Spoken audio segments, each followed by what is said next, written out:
ತಂದಾನೇ ನನಿತಾನ.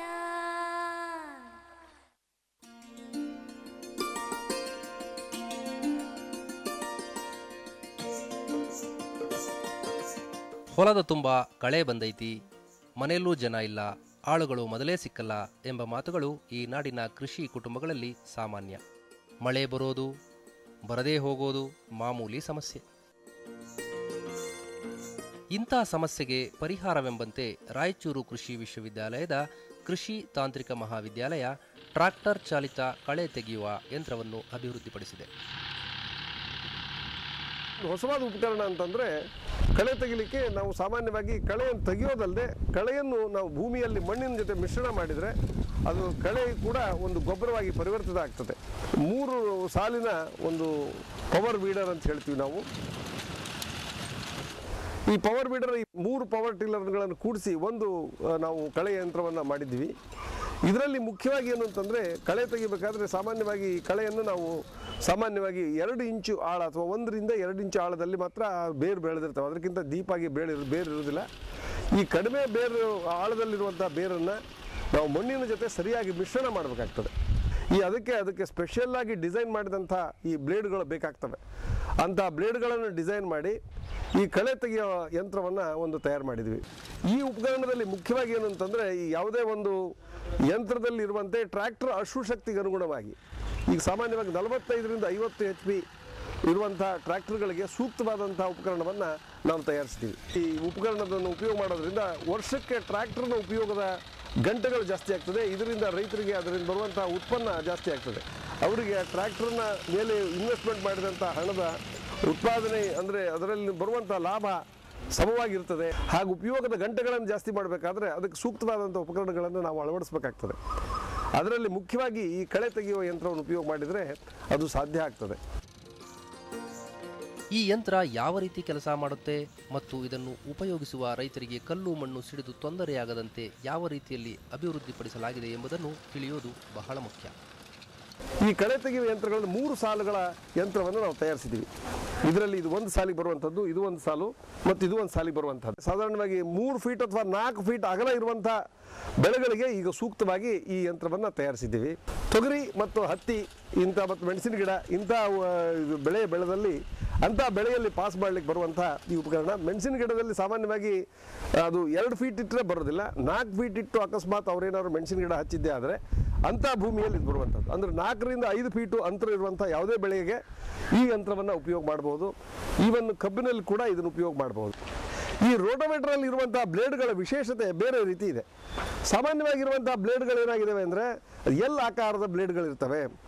L ಆಕಾರದ ಬ್ಲೇಡಲ್ಲಿ ಏನಾಗ್ತದೆ ಅಂದರೆ ಭೂಮಿಯನ್ನು ಆಳವಾಗಿ ನಾವು ಏನಾದ್ರು ಉಳುಮೆ ಮಾಡಬೇಕಾದ್ರೆ ಆ ಎಲ್ ಆಕಾರದ ಬ್ಲೇಡ್ಗಳನ್ನು ಉಪಯೋಗ ಮಾಡಬೇಕು. ಇದರಲ್ಲಿ ಟ್ವಿಸ್ಟೆಡ್ ಬ್ಲೇಡ್ಸ್ ಅಂತ ಹೇಳ್ತೀವಿ ನಾವು.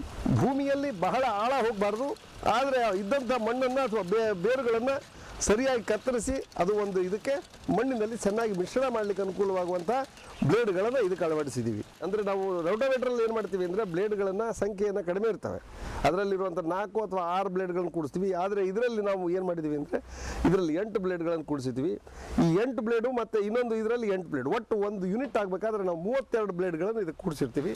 ಹೀಗಾಗಿ ಏನಾಗುತ್ತೆ ಅಂದರೆ ನಮ್ಮಲ್ಲಿ ಕಳೆ ಅದು ಪ್ರತಿಯೊಂದು ಇಂಚು ಕೂಡ ಭೂಮಿಯನ್ನು ಸರಿಯಾಗಿ ಕಟ್ ಮಾಡಿ ಪ್ರತಿಯೊಂದನ್ನು ಅದು ಬಡ್ಡಿನಲ್ಲಿ ಸರಿಯಾಗಿ ಮಿಶ್ರಣ ಮಾಡಲಿಕ್ಕೆ ಬರ್ತದೆ. ಇನ್ನೊಂದು ಮುಖ್ಯವಾದ ಇದು ಅಂತಂದರೆ ಇದಕ್ಕೆ ಗ್ರೀಸ್ ಪಾಯಿಂಟ್ ಅಂತ ಹೇಳ್ತೀವಿ. ಇಲ್ಲಿ ತೆಗೆದು ನಾವು ಗ್ರೀಸನ್ನು ತುಂಬಬೇಕು. ಇದರಿಂದ ಅದು ಗ್ರೀಸ್ ಮಾಡಲಿಕ್ಕೆ ಸಾಧ್ಯತೆ ಆಗ್ತದೆ. ಇದರಲ್ಲಿರುವಂಥ ಇದು ಮೇನ್ ಫ್ರೇಮು. ಈ ಮೇನ್ ಫ್ರೇಮ್ ಆದಮೇಲೆ ಇಲ್ಲಿರುವಂಥದ್ದು 2 ಉಪಕರಣಗಳನ್ನು ನಾವು ಜೋಡಿಸಿದ್ದೀವಿ. ಇದು ಒಂದಕ್ಕೆ ಗೈಡ್ ವೀಲ್ ಅಂತ ಹೇಳ್ತೀವಿ. ಮುಂದಿರುವಂಥದ್ದು ಇದು ಗೈಡ್ ವೀಲು. ಇದು ಗೈಡ್ ವೀಲ್ ಏನು ಮಾಡ್ತದೆ ಅಂದರೆ ಮುಂದೆ ನಮ್ಮದು ಯಾವ ಇದರಲ್ಲಿ ಹೋಗ್ತದೆ ಅದರಲ್ಲಿ ಇದು ಮುಂದೆ ಹೋಗ್ತಾ ಇರ್ತದೆ. ಇದನ್ನು ನಾವು ಈ ಗೈಡ್ ವೀಲ್ ಅಂತರ ನೋಡಿಕೊಂಡು ಈ ಹಿಂದೆ ಸ್ವೀಪನ್ನು ಜೋಡಿಸಿರ್ತೀವಿ.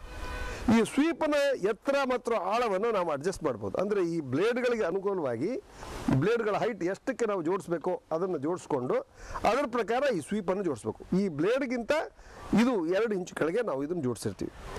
ಇದರಿಂದ ಏನಾಗ್ತದೆ ಅಂತಂದರೆ ಭೂಮಿಯಲ್ಲಿ ಮೊದಲು ಇದು ಸ್ವೀಪ್ ಮೂಲಕ ಮೊದಲು ಮಣ್ಣಿನ ಕ್ರಸ್ಟನ್ನು ಬಡಿತದೆ. ಅಂದರೆ ಮುಂದೆ ಮಣ್ಣಿನ ಮೇಲೆ ಹೆಪ್ಪುಗಟ್ಟಿದಂಥ ಭೂಮಿಯನ್ನು ಮೊದಲು ಇದು ಭೂಮಿಯನ್ನು ಹದ ಮಾಡ್ತದೆ. ಈ ಹದ ಮಾಡಿದ ಮಣ್ಣನ್ನು ಇದು ರೋಟೋವೇಟರ್ ಅಂತ ಇರುವಂಥದ್ದು ಇದು ಕಟ್ ಮಾಡ್ತದೆ. ಆಮೇಲೆ ಈ ಮಣ್ಣಿನಲ್ಲಿ ಇದು ಕಳೆಯನ್ನು ಮಣ್ಣಿನ ಜೊತೆಗೆ ಮಿಶ್ರಣ ಮಾಡ್ತದೆ. ಕತ್ತರಿಸಿ ಸಣ್ಣ ಸಣ್ಣ ತುಂಡುಗಳನ್ನಾಗಿ ಮಾಡಿ ಭೂಮಿಯಲ್ಲಿ ಮಣ್ಣಿನ ಜೊತೆಗೆ ಅದು ಮಿಶ್ರಣ ಮಾಡಲಿಕ್ಕೆ ಅನುಕೂಲ ಆಗ್ತದೆ. ಇದ್ರ ಜೊತೆಗೆ ಇರುವಂಥ ಇನ್ನೊಂದು ಇದು ಅಂದರೆ ಇದಕ್ಕೆ ಡಸ್ಟ್ ಕವರ್ ಅಂತ ಹೇಳ್ತೀವಿ. ಯಾಕಂದರೆ ಭೂಮಿಯಲ್ಲಿ ಕೆಲವೊಮ್ಮೆ ಸಣ್ಣ ಸಣ್ಣ ಕಲ್ಲುಗಳಿರುವ ಸಾಧ್ಯತೆ ಇರ್ತದೆ. ಆ ಕಲ್ಲುಗಳು ಹೊರಗಡೆ ಸಿಡಿಯದ ಹಾಗೆ ಇದಕ್ಕೊಂದು ಡಸ್ಟ್ ಕವರನ್ನು ಮಾಡಿರ್ತೀವಿ. ಈ ಡಸ್ಟ್ ಕವರ್ ಮಾಡಿದ್ರಿಂದ ಏನಾಗ್ತದೆ ಅಂದರೆ ಭೂಮಿಯಲ್ಲೇ ಇರುವಂಥ ಮಣ್ಣು ಅದರಲ್ಲಿ ಮಿಕ್ಸ್ ಆದಂಥ ಈ ಸಣ್ಣ ಸಣ್ಣ ಕಲ್ಲುಗಳು ಕೂಡ ದೂರಕ್ಕೆ ಸಿಡಿಯೋದಿಲ್ಲ. ಆಪ್ರೇಟ್ರಿಗೆ ಯಾವ ತೊಂದರೆ ಆಗಲಾರ್ದಂಗೆ ಇವು ಅಲ್ಲೇ ಭೂಮಿಯಲ್ಲೇ ಬೀಳ್ತವೆ. ಇದು ಉಪಯೋಗ ಮಾಡೋದ್ರಿಂದ ಏನಾಗ್ತದೆ ಅಂತಂದರೆ ಭೂಮಿಯಲ್ಲಿ ನಾವು ಒಂದೇ ದಿನಕ್ಕೆ ಸುಮಾರು 12ರಿಂದ 15 ಎಕರೆಯಷ್ಟು ಭೂಮಿಯನ್ನು ಕಳೆ ತೆಗಿಲಿಕ್ಕೆ ಇದನ್ನು ಉಪಯೋಗ ಮಾಡಬಹುದು.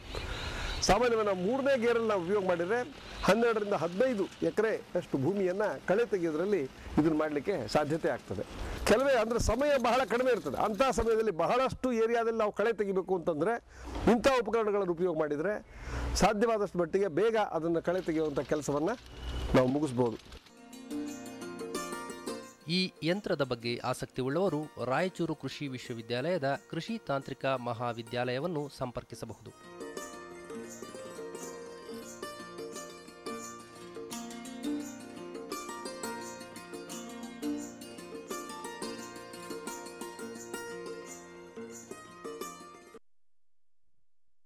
ಪರಿಮಳದ ಬುಗ್ಗೆಯಲಿ, ಸವಿರುಚಿಯ ಸುಗ್ಗಿಯಲಿ, ಏಳಿಗೆಯ ಇಂಪಿನಲ್ಲಿ, ಅರಳುವ ನಸು ನಗೆಯಲ್ಲಿ, ಹಚ್ಚ ಹಸಿರು ಗಿಡಗಳಲ್ಲಿ, ಬಲು ದೊಡ್ಡ ವ್ಯವಹಾರದಲ್ಲಿ, ಸುಮಧುರ ಝೇಂಕಾರದಲ್ಲಿ, ಸಂತಸದ ಸದ್ದಿನಲ್ಲಿ. NHM ತೋಟಗಾರಿಕೆಯ ಮಿಷನ್. ನಮ್ಮ ಬಯಕೆ ನಿಮ್ಮ ಕಿರುನಗೆ.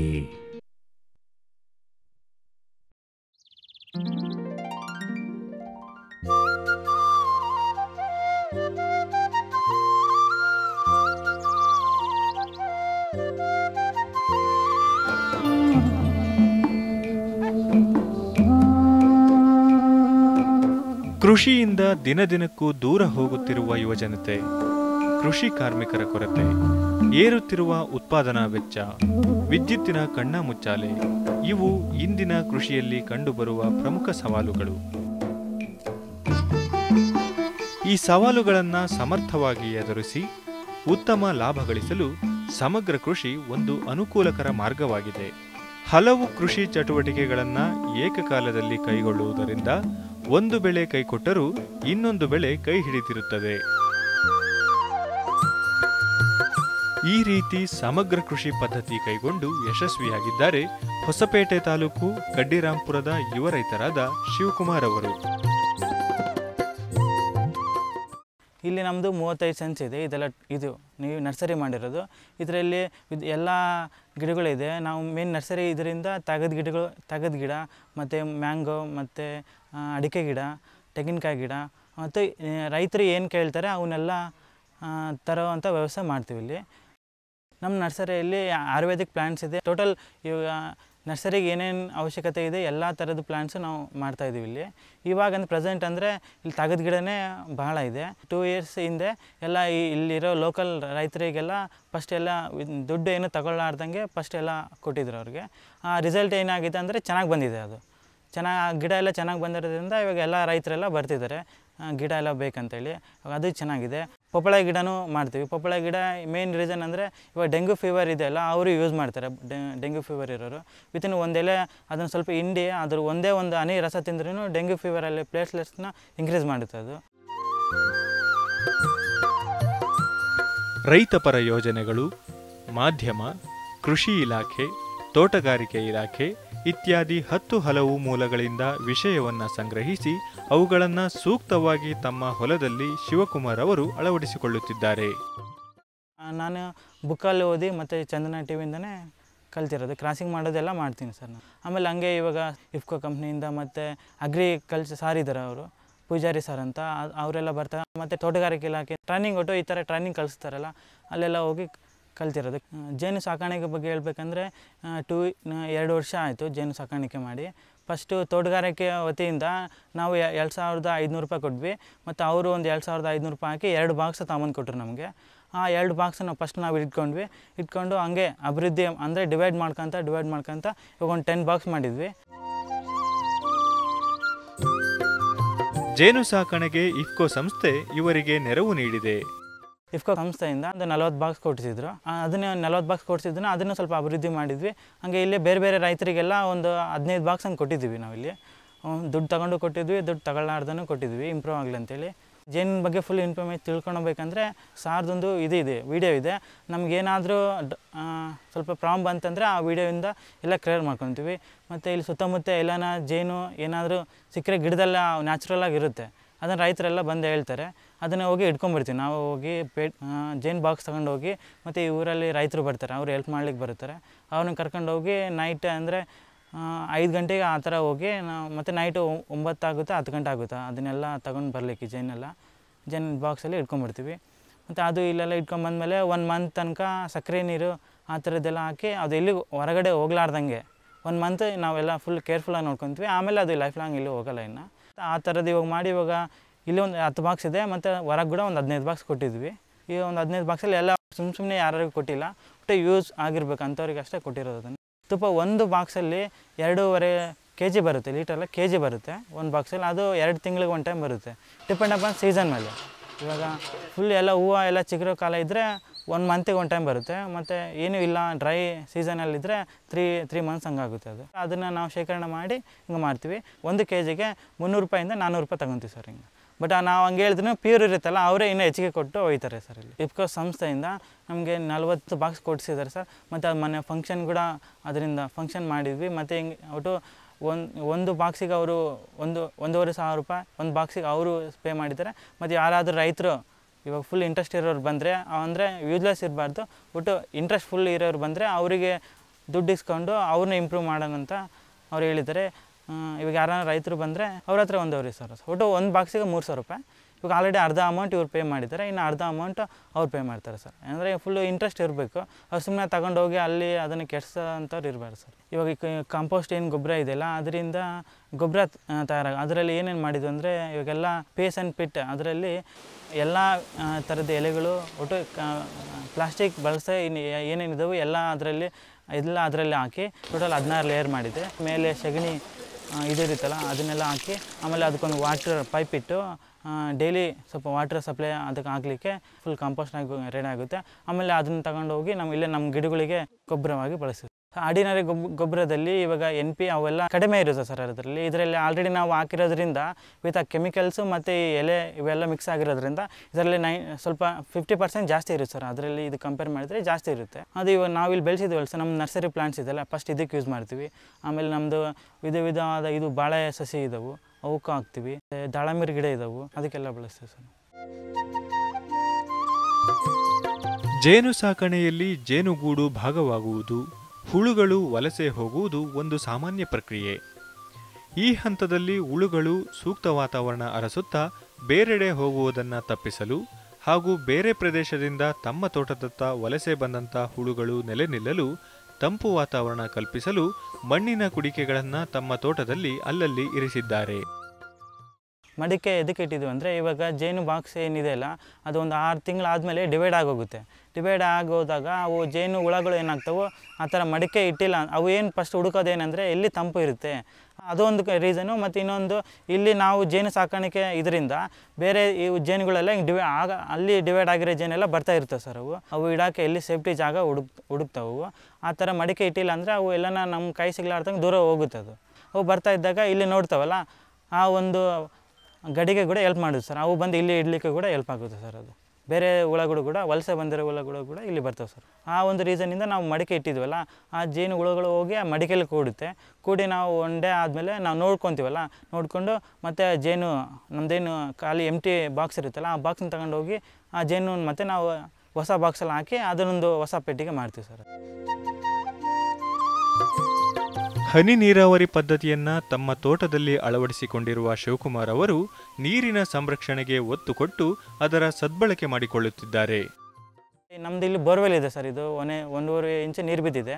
ಈ ನೀರಲ್ಲಿ ನಾವು ಡೈರೆಕ್ಟಾಗಿ ಹರಿಸಿದ್ರೆ ಒಂದು ಲೈನ್ ಕೂಡ ಹರಿಯಲ್ಲ ಸರ್. ಅದು ನೀರು ಫುಲ್ ಅಂತ ಬರೀ ಕುಡಿಯುತ್ತೆ ನೀರಿದು ಸರ್. ಇಲ್ಲಿ ನಾವು ಏಲಕ್ಕಿ ಬಾಳೆ ಮಾಡಿದ್ವಿ ಸರ್. ಏಲಕ್ಕಿ ಬಾಳೆ ಮಾಡಿದ್ವಿ. ಇದರಿಂದ ತೋಟಗಾರಿಕೆ ಇಲಾಖೆಯಿಂದ ಸಬ್ಸಿಡಿ ಬಂದಿದೆ ಸರ್. ಡ್ರಿಪ್ ಇರಿಗೇಷನ್ ಇದೆ. ಅದು ಚೆನ್ನಾಗಿ ಬಂದಿದೆ ಸರ್. ಇವಾಗ ನಾರ್ಮಲಾಗಿ ನೀರು ವಾಟ್ರ್ ಆರಿಸೋದಕ್ಕಿಂತ ಈ ಡ್ರಿಪ್ ಇರಿಗೇಷನಿಂದ ಫುಲ್ ಚೆನ್ನಾಗಿ ಬಂದಿದೆ. ಆ ಡ್ರಿಪ್ ಇರಿಗೇಷನಿಂದ ಟೋಟಲಿ 2 ಎಕರೆನೂ ಇವಾಗ ಫುಲ್ ಕ್ಲಿಯರಾಗಿ ಹರಿತಾ ಇದೆ ಸರ್. ಇದು ಡ್ರಿಪ್ ಇರಿಗೇಷನಿಂದ ಫುಲ್ ಯೂಸ್ ಆಗಿದೆ ಸರ್. ಇದರ ಮೂಲಕವೇ ರಸಾವರಿ ಮಾಡಿ ಸಸಿಗಳಿಗೆ ನೇರವಾಗಿ ಪೋಷಕಾಂಶಗಳು ದೊರೆಯುವಂತೆ ಮಾಡಿ ಗೊಬ್ಬರಗಳ ಗರಿಷ್ಠ ಪ್ರಯೋಜನವನ್ನು ಪಡೆದುಕೊಳ್ಳುತ್ತಿದ್ದಾರೆ. ಪ್ರತಿಯೊಂದು ಡ್ರಿಪ್ಪಿಂದನೇ ಕೊಡ್ತಾಯಿದ್ದೀವಿ ಸರ್ ಗೊಬ್ಬರ. ನಾವು ಈಗ ಏನಾದ್ರೂ ಏನು ಗೊಬ್ಬರನೂ ಡೈರೆಕ್ಟಾಗಿ ಸ್ಪ್ರೇ ಮಾಡಲ್ಲ, ಇಲ್ಲ ಡ್ರಿಪ್ ಇದರಿಂದ ಅಲ್ಲಿ ಟ್ಯಾಂಕ್ ಇದೆ ಸರ್, ಟ್ಯಾಂಕೆಲ್ಲ ಹಾಕಿ ನಾವು ಗೊಬ್ಬರ ಎಲ್ಲ ಕೊಡ್ತೀವಿ ಸರ್. ಆ ಟ್ಯಾಂಕಲ್ಲಿ ನಾವು ಇಫ್ಕೆ ಯೂರಿಯಾ ಫಾಸ್ಫೇಟು ಮತ್ತು ಇನ್ನು ಅದು ತೋಟಗಾರಿಕೆ ಇಲಾಖೆಯಿಂದ ಒಂದು ಸ್ಕೀಮ್ ಕೊಟ್ಟಿದ್ದಾರೆ ಸರ್ ಅವರು. ಇಂತಿಂಥ ಡೇಟಿಗೆ ಇಂತಿಂಥ ಡೇಸ್ಗೆ ಇಂತಿಂಥ ಎಲ್ಲ ಕೊಡಬೇಕಂತೇಳಿ ಆ ಒಂದು ಇದ್ರ ಪ್ರಕಾರ ನಾವೆಲ್ಲ ಕೊಟ್ಕೊತ ಹೋಗ್ತಾಯಿದ್ದೀವಿ ಸರ್. ಇವಾಗ ಆ ಒಂದು ರೀಸನ್ನಿಂದ ಫುಲ್ ಚೆನ್ನಾಗಿ ಬಂದಿದೆ ಸರ್. ಇವಾಗ ಅವರು ಏನಂದರೆ ಮಿನಿಮಮ್ ಅವರು ಸ್ಕೆಚ್ ಇಟ್ಟಿರೋದು ಒಂದು ಬಾಳೆ 25 kg ಬರಬೇಕಂತ. ಫುಲ್ ವ್ಯತ್ಯಾಸ ಇದೆ ಸರ್. ನಾರ್ಮಲ್ ಇವಾಗ ಬೆಳೆಸಿದವ್ರಿಗೂ ಅವ್ರು ಬಂದಿರೋದು 10 kg ಆ ಥರ ಬರುತ್ತೆ. ಬಟ್ ಇದು ನೋಡಿದರೆ ಫುಲ್ ಡಿಫ್ರೆಂಟ್ ಇದೆ ಸರ್. ಇದು ಫುಲ್ ಸ್ಪೀಡು ಬಂದಿದೆ ಮತ್ತು ಗಿಡ ಕೂಡ ಚೆನ್ನಾಗಿದೆ ನೋಡಲಿಕ್ಕೆ ಚೆನ್ನಾಗಿ. ಮತ್ತು ವಾಟರ್ ಸಪ್ಲೈ ಫುಲ್ ಅದು ಪ್ರಾಬ್ಲಮ್ ಸರ್. ಬಟ್ ಇದಕ್ಕೆ ಫುಲ್ ಸಲೀಸಾಗಿದೆ. ಇವಾಗ 2 ಎಕರೆ ಬಾಳೆ ಇದೆ ಸರ್. ಇಲ್ಲಿ 2 ಎಕರೆ ಬಾಳೆ, ಅದಕ್ಕೆ ಡ್ರಿಪ್ 2 ಎಕರೆ ಫುಲ್ ಡ್ರಿಪ್ ಇರಿಗೇಷನ್ ಮಾಡಿ. ಶಿವಕುಮಾರ್ ಅವರು ಸ್ವತಃ ಹಸು ಸಾಕಣೆ ಮಾಡಿಲ್ಲವಾದರೂ ಸ್ಥಳೀಯವಾಗಿ ಸಗಣಿಯನ್ನು ಸಂಗ್ರಹಿಸಿ ಗೋಬರ್ ಗ್ಯಾಸ್, ಎರೆಹುಳು ಗೊಬ್ಬರವನ್ನು ಉತ್ಪಾದನೆ ಮಾಡಿ ತಮ್ಮ ತೋಟಕ್ಕೆ ಬಳಸುತ್ತಾರೆ.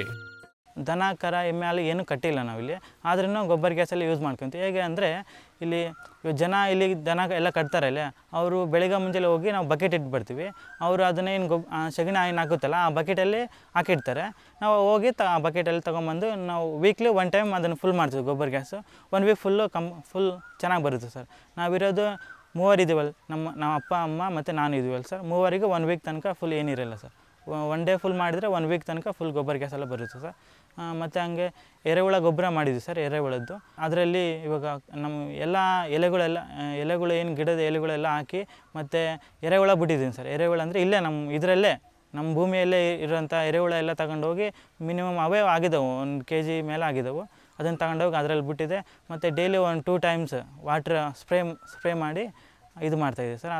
ಅದು ಎರೆಹುಳ ಎಲ್ಲ ಆದಮೇಲೆ ಅದು ಚೆನ್ನಾಗಿದೆ ಸರ್. ನಮ್ಮ ನರ್ಸರಿಗೆ ಮೇನ್ ಯೂಸ್ ಆಗುತ್ತೆ ಸರ್ ಅದು ಎರೆಹುಳ ಗೊಬ್ಬರ ಸರ್. ಇದರಲ್ಲಿ ನಾವು ಇವಾಗ ಏನಂದ್ರೂ ಒಂದು 30,000 ರೂಪಾಯಿವರೆಗೆ ಖರ್ಚು ಮಾಡಿದ್ದೀವಿ ಸರ್. ಇವಾಗ ಬೇರೆ ಪ್ಲ್ಯಾಂಟ್ಸ್ ಎಲ್ಲ ಇಲ್ಲಿ ಏನು ಇದ್ದಿಲ್ಲಲ್ಲ, ಟೋಟಲಿ ಇಲ್ಲಿ ನಮ್ಮ ಲೋಕಲ್ ಏರಿಯಾದಲ್ಲಿ ಏನೇನು ಪ್ಲ್ಯಾಂಟ್ಸ್ ಇಲ್ಲ ಆ ಥರದ್ದೆಲ್ಲ ವೆರೈಟಿ ಎಲ್ಲ ತರಿಸಿದ್ವಿ. ಅದೊಂದು ಖರ್ಚು ಬಂದಿದೆ. ಮತ್ತು ನಮ್ಮ ನರ್ಸರಿಯಿಂದ ವರ್ಷಕ್ಕೆ ಏನಿಲ್ಲ ಅಂದ್ರೂ 60-70 ಸಾವಿರ ಲಾಭ ಬರುತ್ತೆ ಸರ್ ಇದರಿಂದ ಫುಲ್ ಇನ್ಕಮ್. ಬಟ್ ಇನ್ನೂ ನರ್ಸರಿ ಇನ್ನೂ ಸೆಡ್ ಹಾಕಿಲ್ಲ. ಈ ಸರಿ ಇನ್ನೂ ಸೆಡ್ ಹಾಕ್ಬೇಕಂತ ಇದ್ವಿ. ಇನ್ನು ಮುಂದೆ ಇನ್ನೂ ಫುಲ್ ಇಂಪ್ರೂವ್ ಆಗುತ್ತೆ ಸರ್ ಇದು.